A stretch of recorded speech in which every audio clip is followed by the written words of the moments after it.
Hello, hello, hello. Please welcome uh, to this fortnightly. I think now it's fortnightly. So the good thing is nobody's here. Okay, that's fine. And there's no questions also today. Last time we had some about six questions, and all of them were from different fields of science and curiosity. So that was fantastic. But anyways, um, it doesn't matter. Even if I have zero viewers, I will keep on doing this because that's a way of thanking my dear viewers and subscribers. So let's get started. Yes, so the not so good thing is I don't have any questions from the. Oh, we have one viewer. Welcome, welcome, my dear viewer. I still don't know how to see who you are, but I think that's fine. And so the not so good news is we don't have any questions in this chat, the chat window here. So if you want to ask any questions from anywhere, science, technology, history, politics, it can be anything because it shouldn't be bound just to science. Uh, just type it in here and I'll be able to see that. But now that we don't have any questions, let's talk about my last video. And the video was about, uh, let me quickly pull it out of the screen here. Yes, it's out here. So it says, stop consuming these toxic cooking oils in your food. Okay, what are we talking about? So uh, it was 20 minutes in total. Now it's zero. Nobody's there. Okay, fantastic. Anyways, it was 20 minutes in total.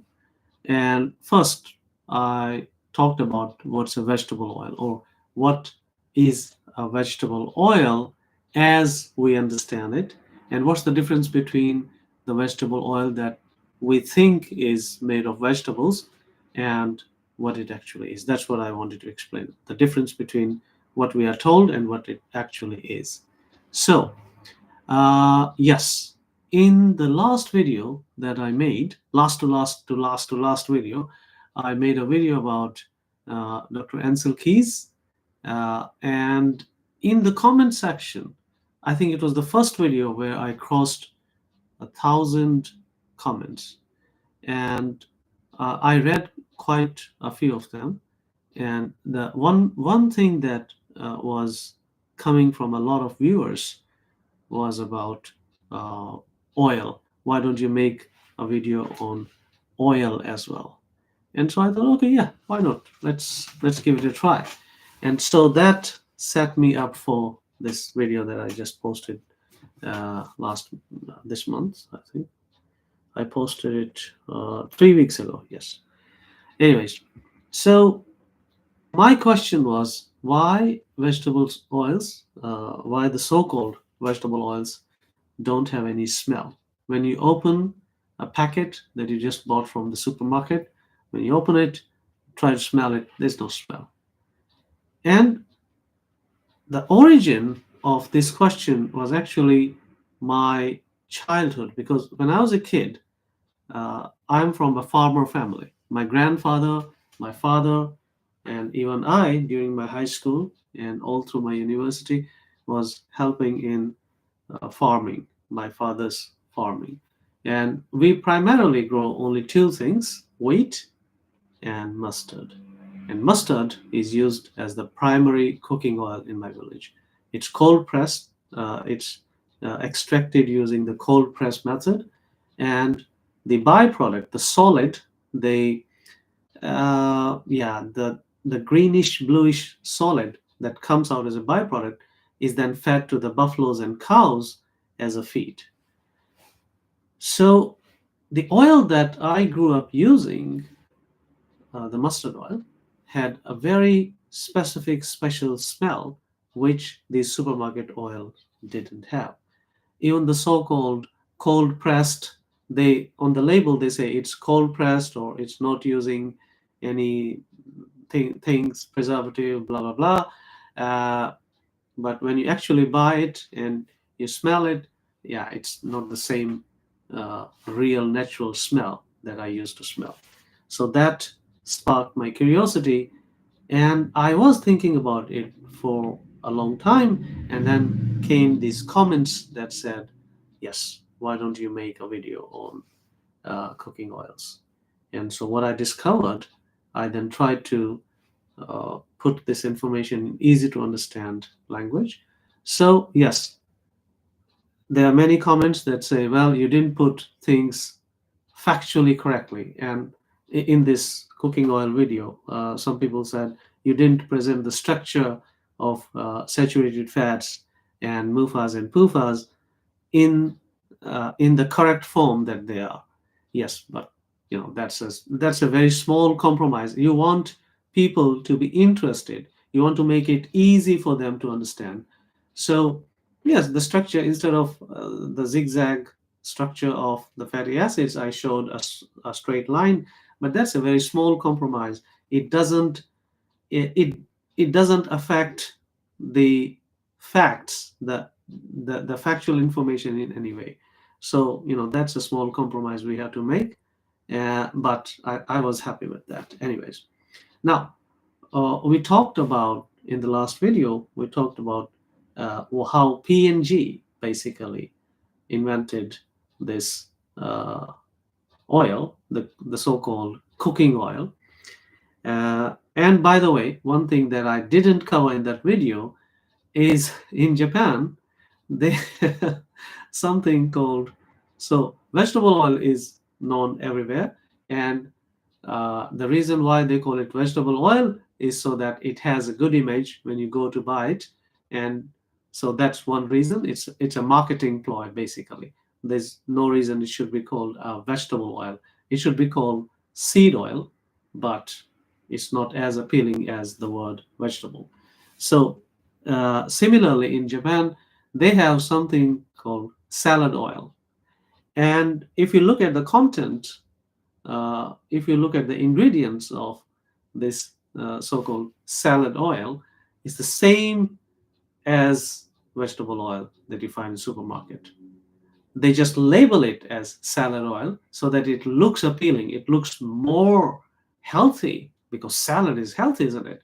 So there are a lot of companies trying all types of marketing lingo to confuse you and make you think that you're buying some good stuff. You're buying salad oil and vegetable oil, but in reality, it's not salad oil. It's all just seed oils repackaged in a language that appeals to you and in a package that appeals to your eyes. We are still very visual beings. So that's what they focus on, not the real content. Okay, let's talk about cottonseed toxicity. Yes, I covered that in the video. And so basically, if you just press cottonseed and extract the oil, it has two toxic chemicals in it naturally, and they are not good for mammals and also for humans, obviously, because we are also mammals. So, what are those two things? The first thing is gossypol, and gossypol, I didn't cover this chemical extensively because I want to make my videos, uh, you know, as less lengthy as possible. So sometimes I have to skip out the information that I want to put in, but if it's not relevant to this main topic, I'll just leave it. I'll just cut it in my final edit. So that's what I did with Gossypol.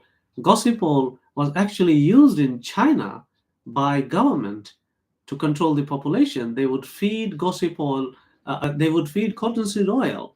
They would supply cottonseed oil to these men who would consume it as you do in your everyday cooking, and it would naturally decrease their fertility and hence the chance of them, procreating. So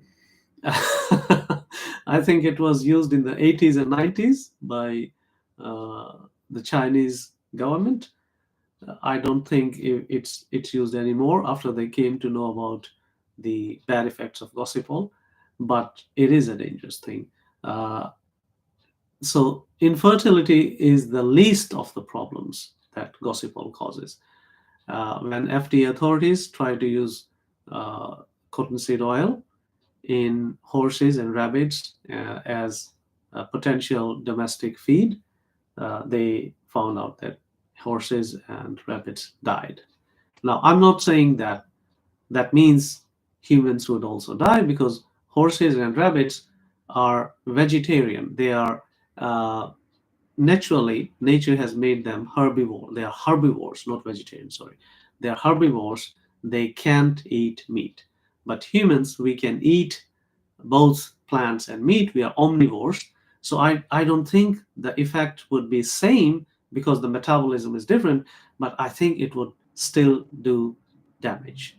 And so the gossipol thing, it causes a lot of bad effects in humans, including infertility, but also severe stomach ache, and very bad uh, health conditions.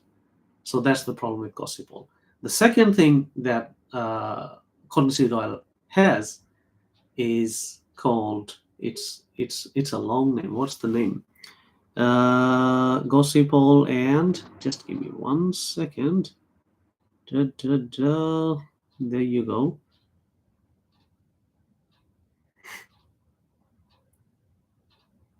Yes. Sorry, it disappeared.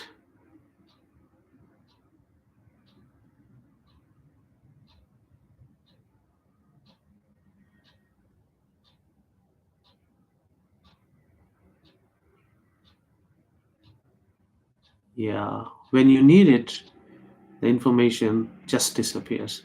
But anyways, uh, I should have prepared better, I think. So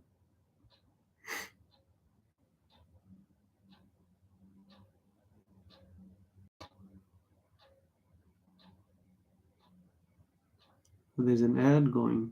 Okay. Wow, I can't find my own stuff. Ah, yes. There you go.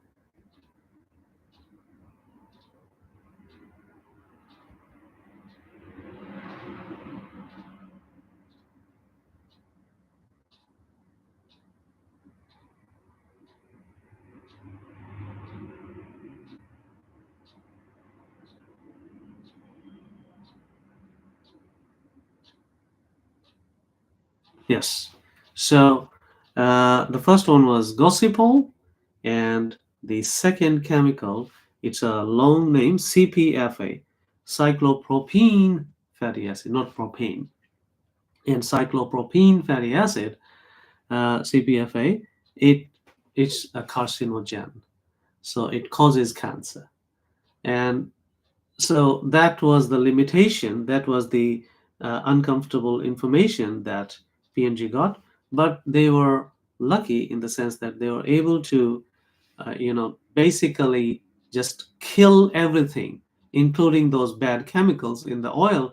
As long as it just looks like oil and feels like oil, who is to say it's not oil? As long as it looks like the cooking fat that you are used to using, yeah, it will sell. That was the basic idea.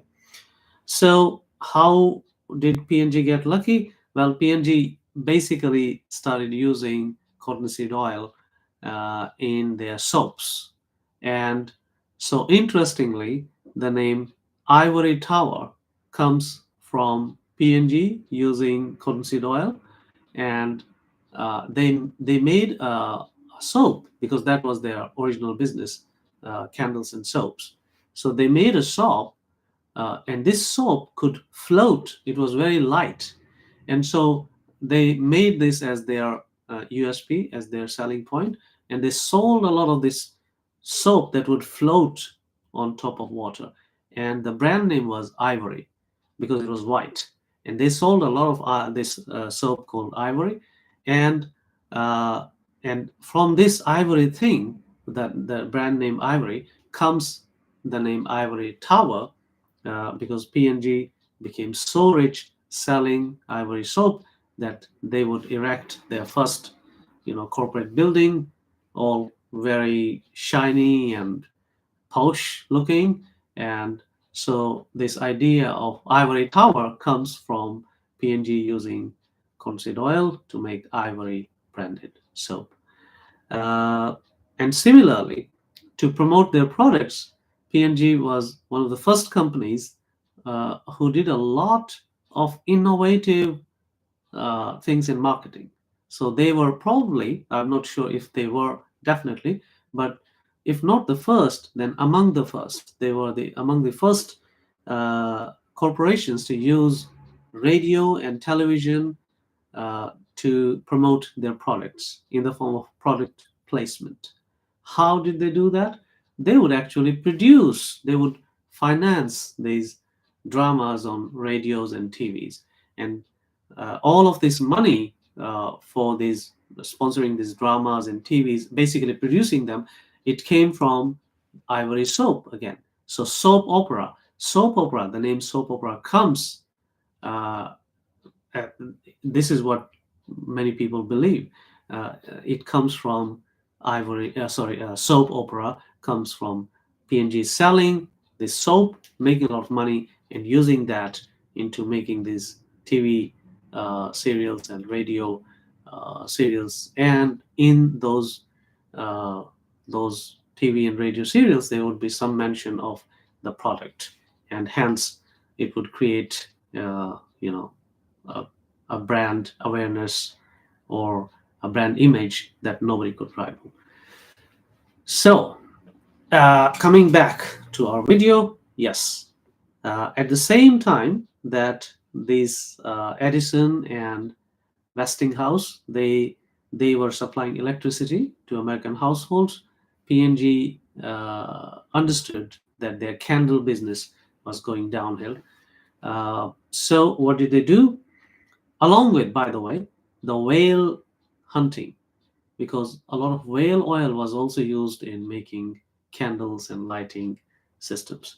So whaling business went down as soon as Edison and Westinghouse electrical solutions reached your home, especially to illuminate your houses in the night. Okay, so, and of course, their candle business, the P&G's candle business, also started shrinking. So they started finding venues where they can use cottonseed or cottonseed oil to make new products. And the problem, so first problem was toxicity of cottonseed oil. It has gossypol and CPFA. The second problem was that cottonseed oil is a liquid at room temperature. Almost all seed oils, including mustard oil that my family has been growing for many generations, it's liquid at room temperature.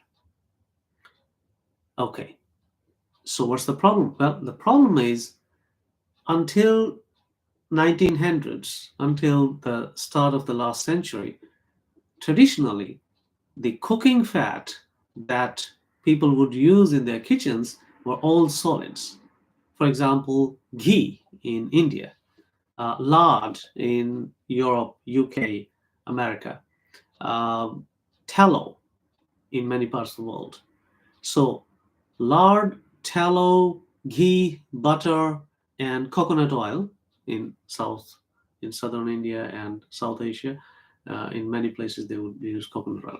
All of these oils, coconut oil, and the only exception I think was olive oil, which is liquid at room temperature, but if you freeze it, it becomes a solid, it solidifies. So that's the only exception I think in Italy and in the Mediterranean area. But except for that area, in other places, all the cooking fats were solid at room temperature, especially in America, where P&G had their main operations. And so, because people attach this image of good quality cooking fats to be solid at room temperature, it was difficult for P&G to convince people that they should go for a liquid oil, which, by the way, originally is poisonous, but then they discovered ways of, killing everything in that oil, including the poison. And so the problem of liquid form still existed. But then this guy, a German guy, uh, I mentioned his name in the video, he discovered hydrogenation. What is hydrogenation? As the name suggests, hydrogen is hydrogen gas, the lightest element, H or H2 in the molecular form.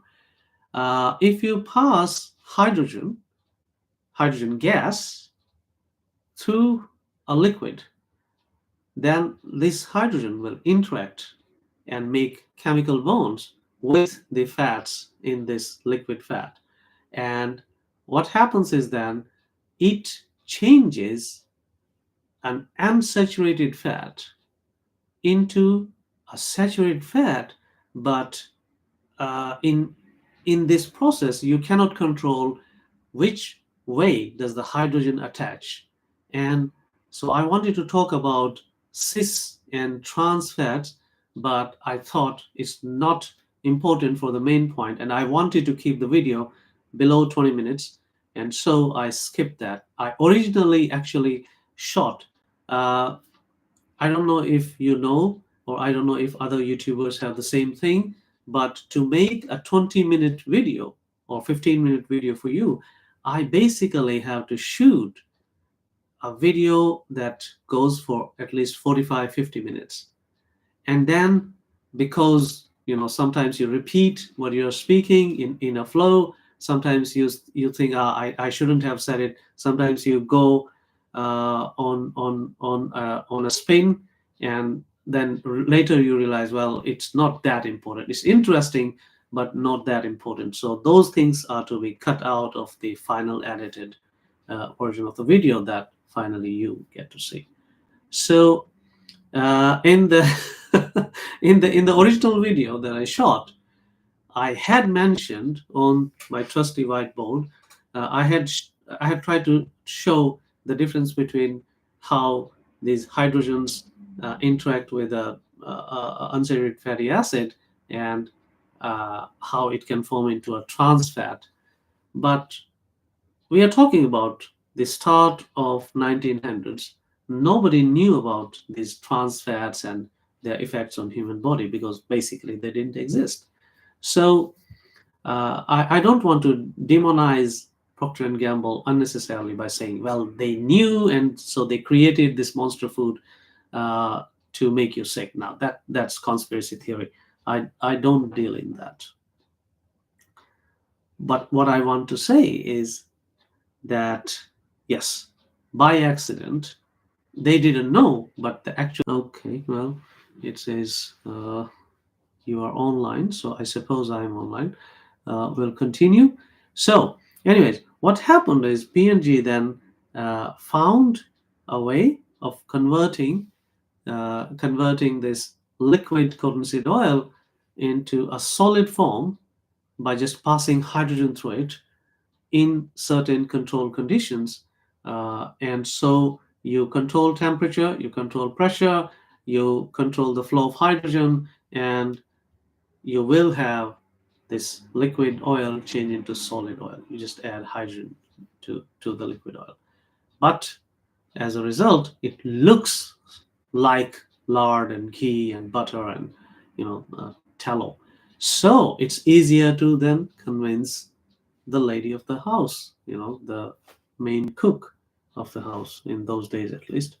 Okay, so, and largely because of that, because this hydrogenated oil looked and felt, the texture was very similar, with some, they did some testing, they did some trial and error, hit and trial, and finally they could come to form factor, a texture, a look and feel that was very near to these natural fats.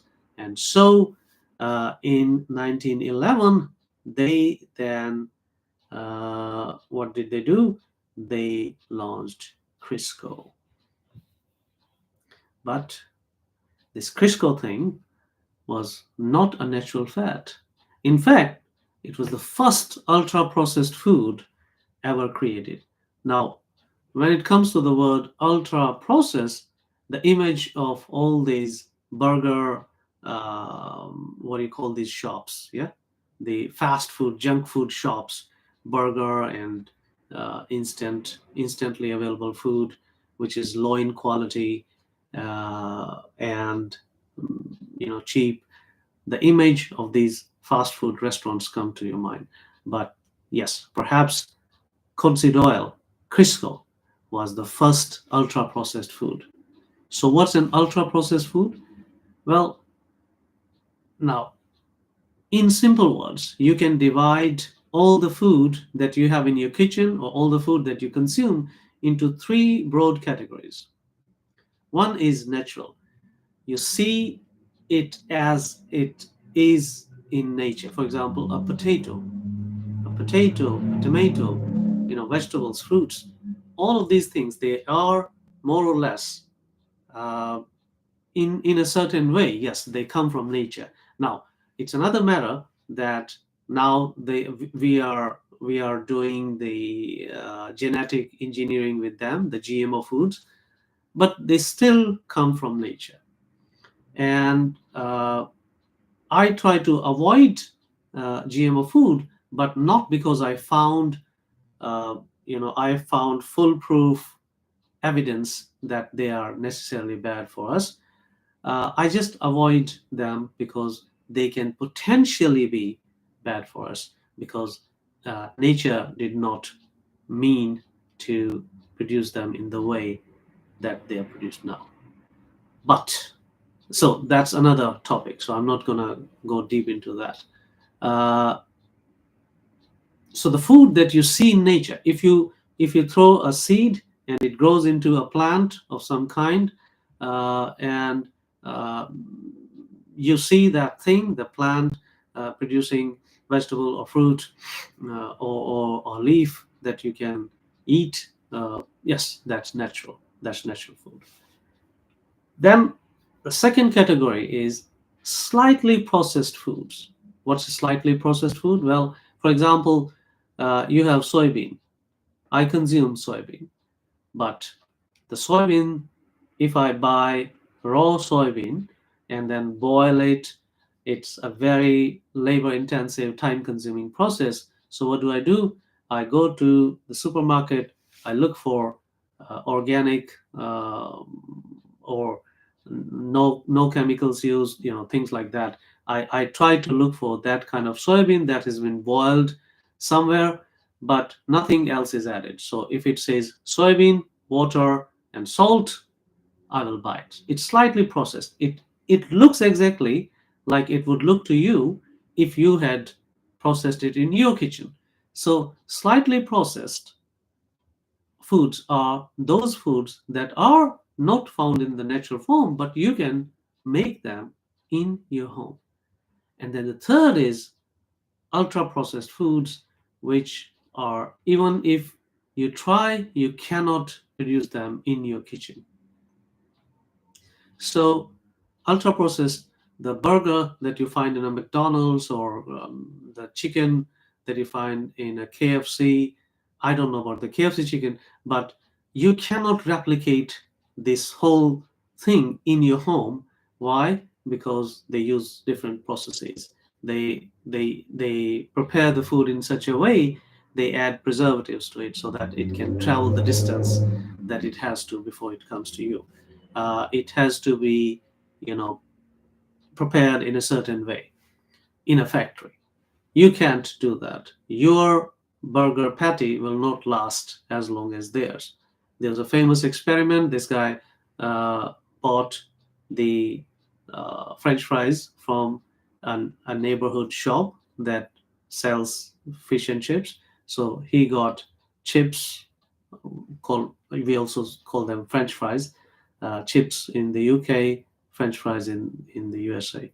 So he got these French fries from a local shop, put them in a jar, and then side by side, he had these McDonald's French fries, put them in a jar. Same temperature, same humidity, everything is same.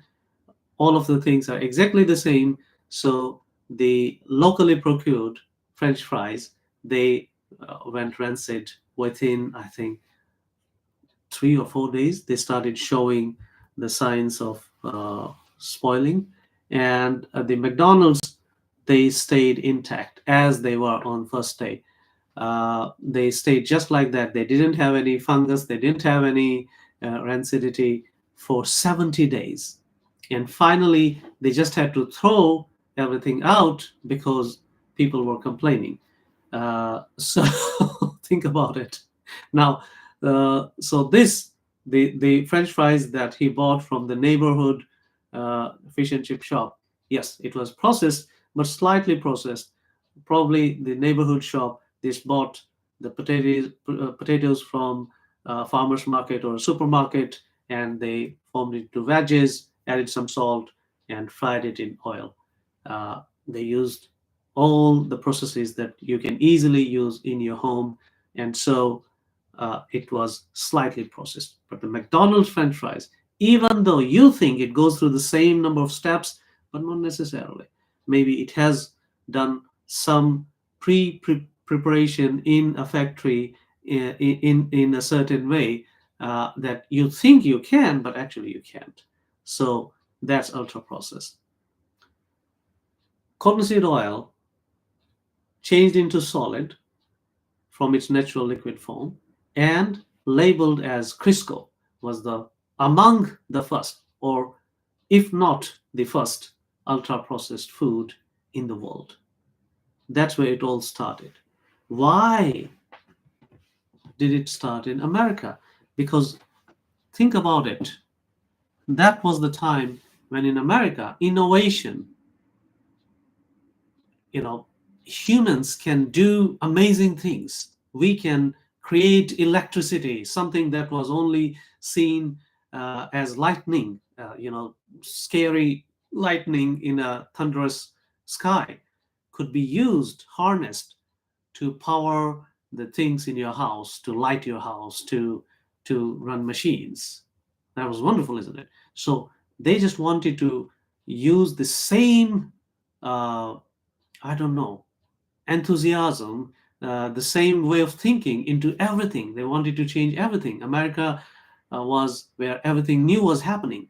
So, along with all the great things that happened uh, in the USA of that time, all the bad things that happened also happened with the same mentality, with the same way of thinking.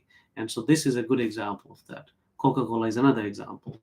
Uh, Fizzy drinks, not Coca Cola necessarily, just only one company, but many other companies that started selling, including the competitors of Coca Cola.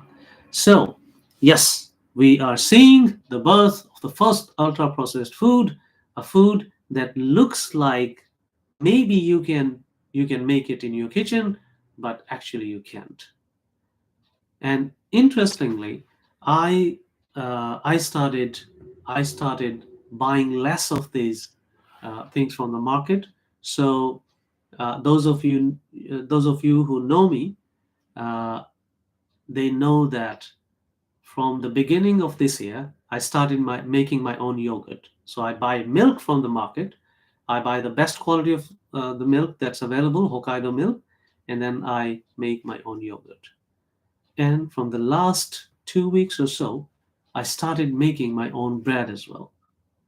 So I just use whole wheat flour, a little butter, a little bit of water, and of course yeast, and sometimes things like cocoa powder, or just to add variety to the bread that I make, or let's say a little bit of honey, and I'll just leave it into my bread making machine, and within 4 hours I have a homemade amazing. At least to me, it's not very tasty to others, but it's tasty to me because it has no preservatives, it has no emulsifiers, it has yeah, it's not ultra processed, it's slightly processed. It's the bread that I wanted to eat, and I'm seeing the benefits. I don't want to talk about uh, only me, only about my person all the time, but yes, I have benefited.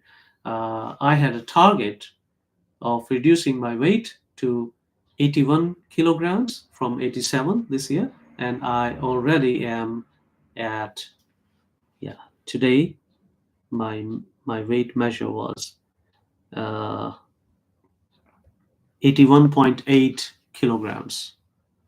I don't know if I can show that. Yeah, so that's my weight measure. So I'm very, very, very near to uh, the the weight that I set as target for this whole year.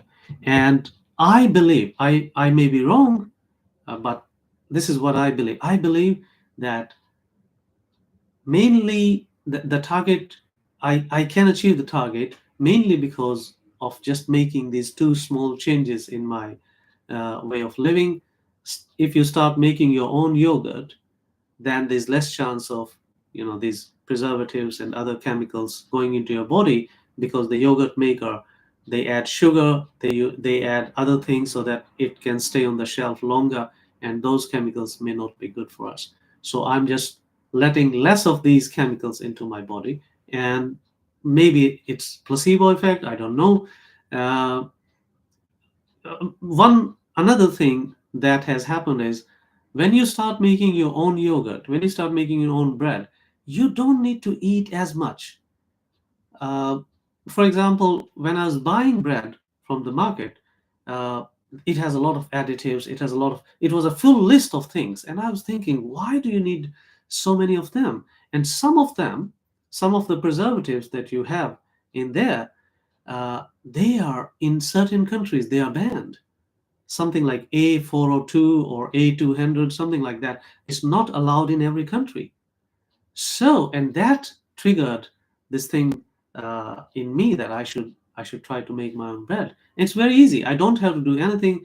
I just put everything in the machine, and it does its own work. And within 3.5 to 4 hours, a bread is ready.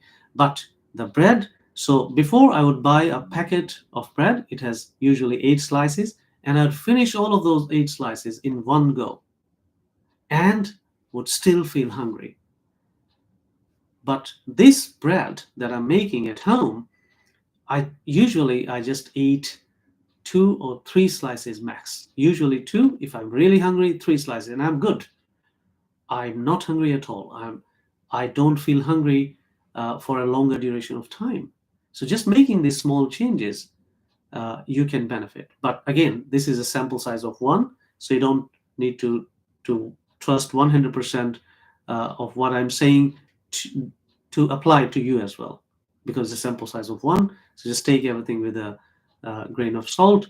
But the experience that I'm telling you is 100% true. There is no exaggeration or adulteration in the experiences, in the experience of the bread, homemade bread, and homemade yogurt that I'm sharing with you. So that's 100% correct. Okay, now let's go back to our video discussion. Yes, so the next topic in that video was the unfair use of the word shortening by P&G. Shortening was any fat that you would use uh, when making certain crispy dishes such as cookies and biscuits. And so you would use lard or butter or tallow, you mix it with flour. So adding these natural fats in the flour would shorten the gluten fiber. And so when the gluten fiber is long, it's springy, it's fluffy. But to make a cookie, a biscuit, you don't want it to be fluffy. Uh, there's a very famous lard cookies from Okinawa. Every time I go to Okinawa, I make sure to buy homemade. So they are Okasan stores, grandmother stores. The grandmothers, they prepare their lard cookies at home, and they package them very nicely, and you can buy it from them. It's very, very tasty. It has a lot of sugar for my palate, but it's still good because they use lard. Anyways, so lard or butter or tallow, add in the flour. It would shorten the gluten fiber and make it crispy when heated. And so the name shortening comes from this literal shortening of the gluten fiber. But shortening, before P&G introduced Crisco, shortening was a natural thing, slightly processed but natural. It had whole wheat flour, and it had salt, and it had you know, lard or butter or tallow.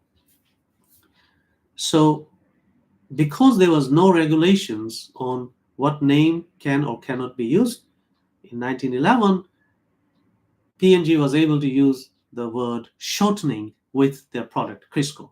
And by the way, Crisco stands for crystallized cottonseed oil.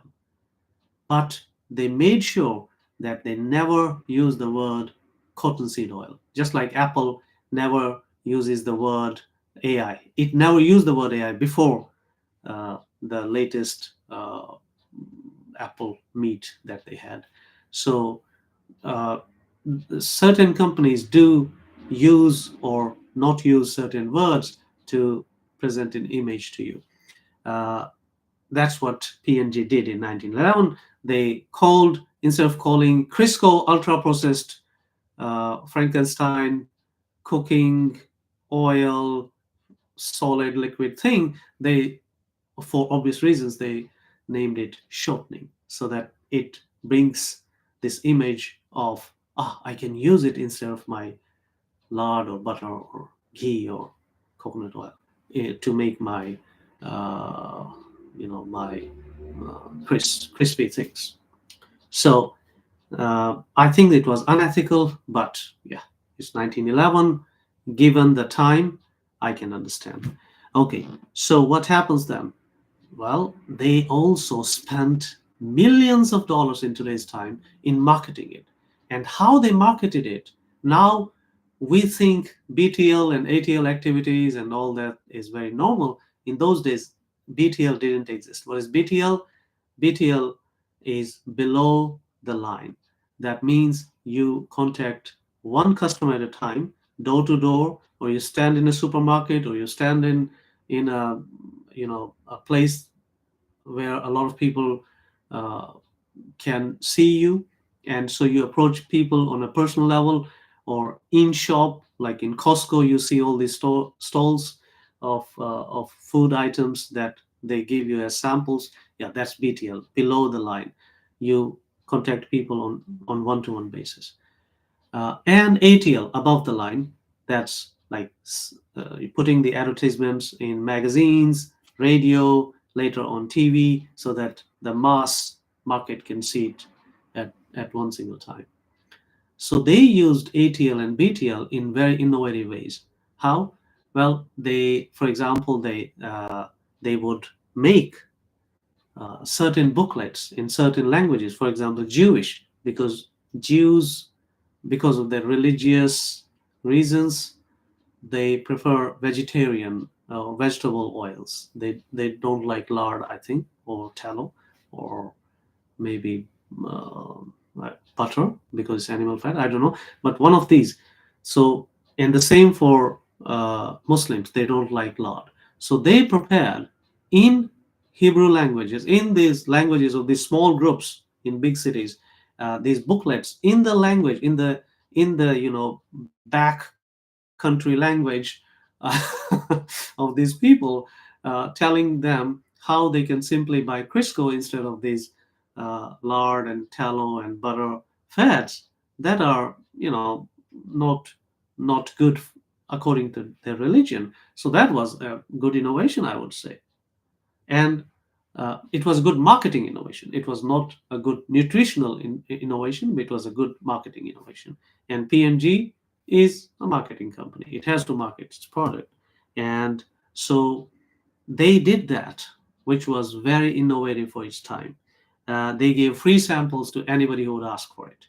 And they would send free cooking cookbooks in which every product needs Crisco to anybody who is interested.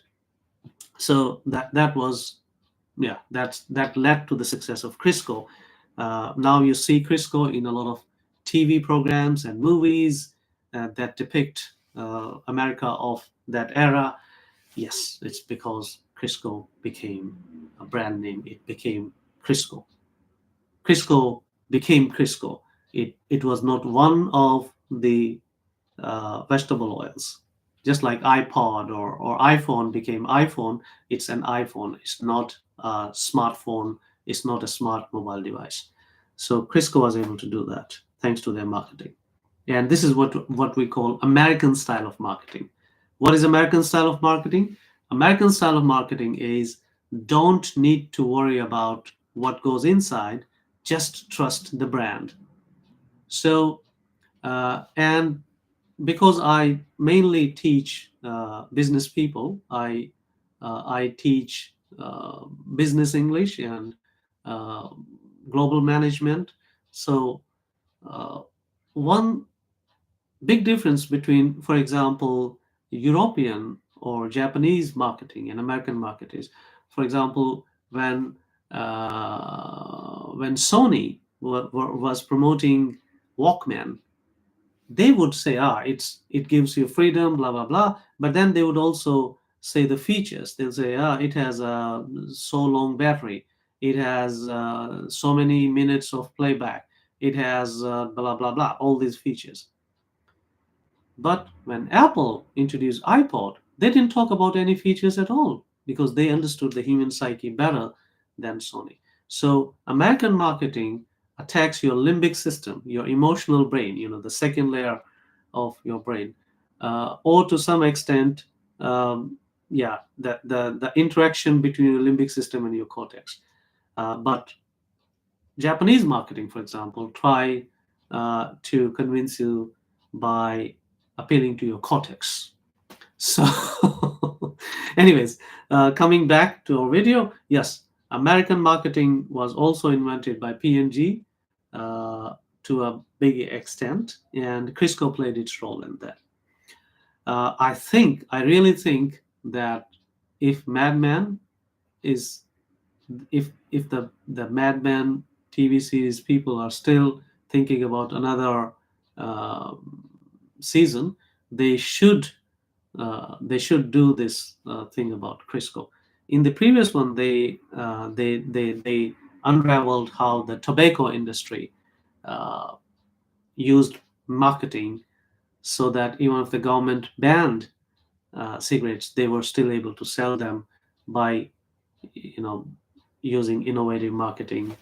uh, Government didn't ban them. The government just said, well, you have to declare that these are harmful to your health, and they were still able to circumvent these hurdles thanks to this guy, the madman. This guy's innovative marketing. So they should make a similar one on Crisco as well. Anyways, uh, there's 0.00001% chance that those madmen people would listen to this, and there's a further 0.0001% chance that they will think this is a good idea. So let's leave that. Now, why are saturated fats solid? I talked about that.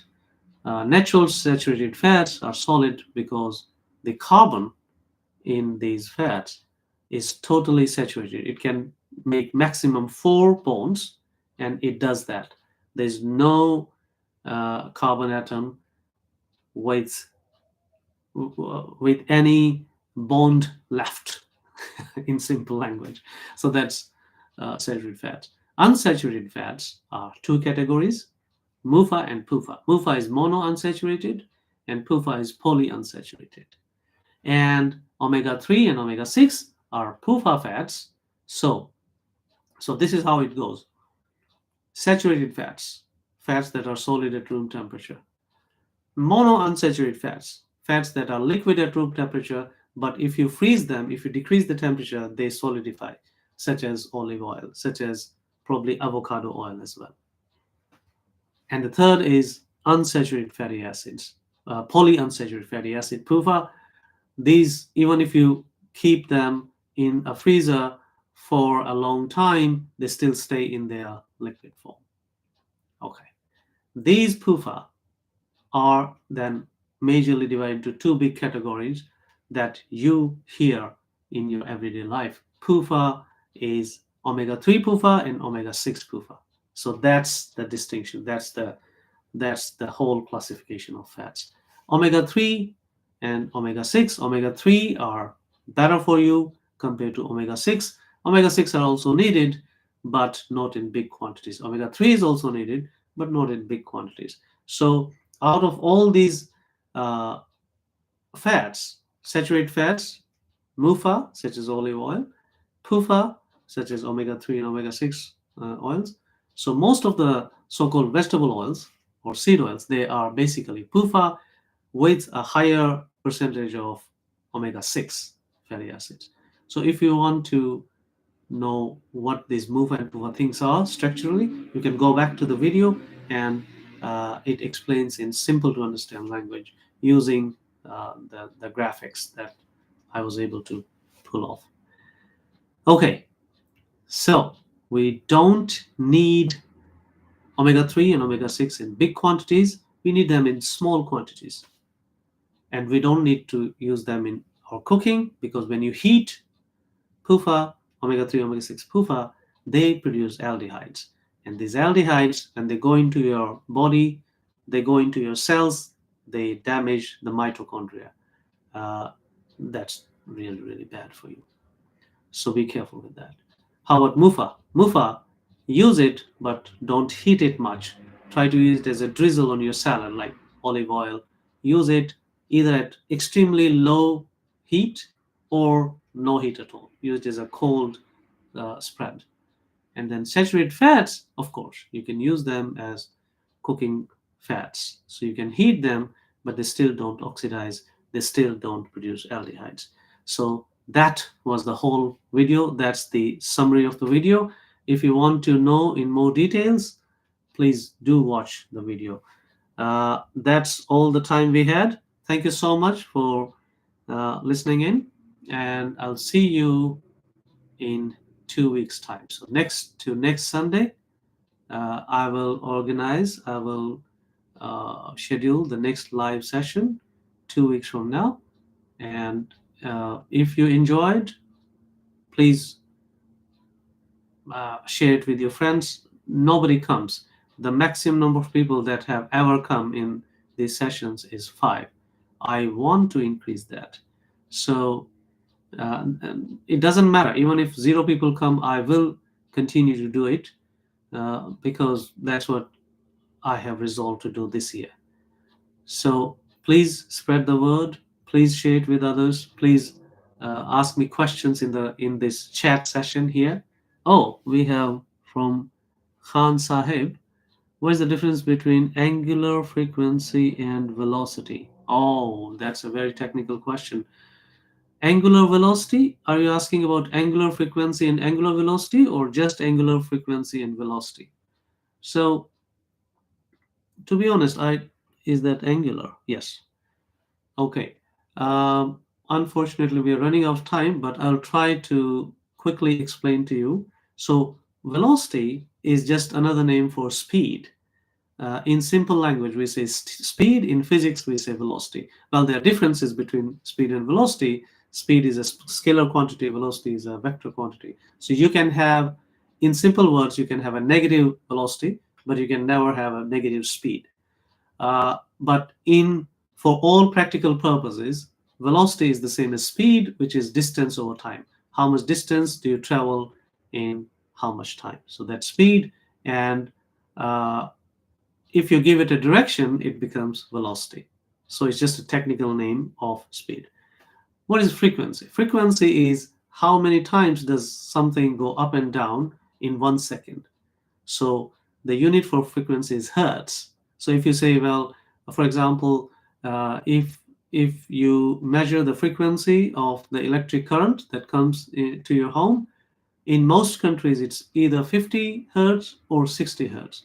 In Japan, in the Osaka area, in the western areas and southern, I guess, it's 60 hertz, and in the east and north, it's 50 hertz. So it's you'll be surprised to know that nowadays it has decreased because they put universal frequency converters.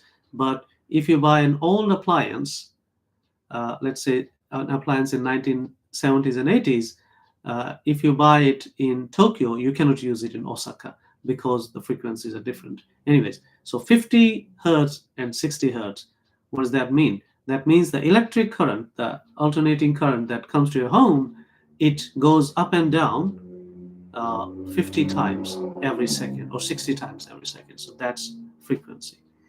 What is angular frequency? Now, when it comes to angular, yeah, it just give me 1 second. It says your session is gonna expire. Oh, okay.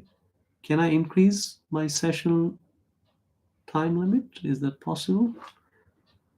Just give me 1 second. Yes, I can. Anyway, so yes, okay. I'm sorry. Yes, I think I can continue, but if it goes off, then I'm sorry. Okay, let's continue our discussion. Yes, so what's angular frequency and what is angular velocity? So frequency and velocity, in simple terms, frequency is how many times a wave goes up and down, and velocity is just how much displacement, how much distance, not displacement. How much distance do you cover in certain time? So distance upon time is velocity, and cycles per second is frequency. What is angular frequency? So I don't know if you understand the difference between a scalar quantity and a vector quantity. If you do, then that makes my job easy, because we are running dangerously close to the limit that I set, time limit that I set for this video.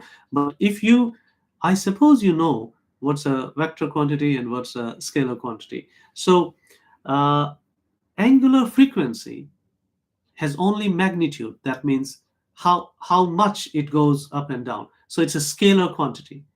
But angular velocity is a vector quantity. Velocity is a vector quantity, so angular velocity is a vector quantity.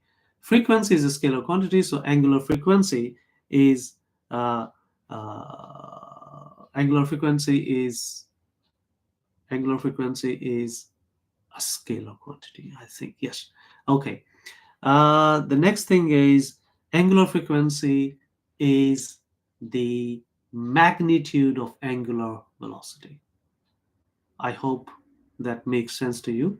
So angular frequency is the magnitude of angular velocity. Angular frequency is a scalar quantity and angular velocity is a vector quantity. The vector quantity angular velocity has a magnitude. That magnitude is angular frequency. Does that make sense to you? Or do you want me to explain it at more basic levels?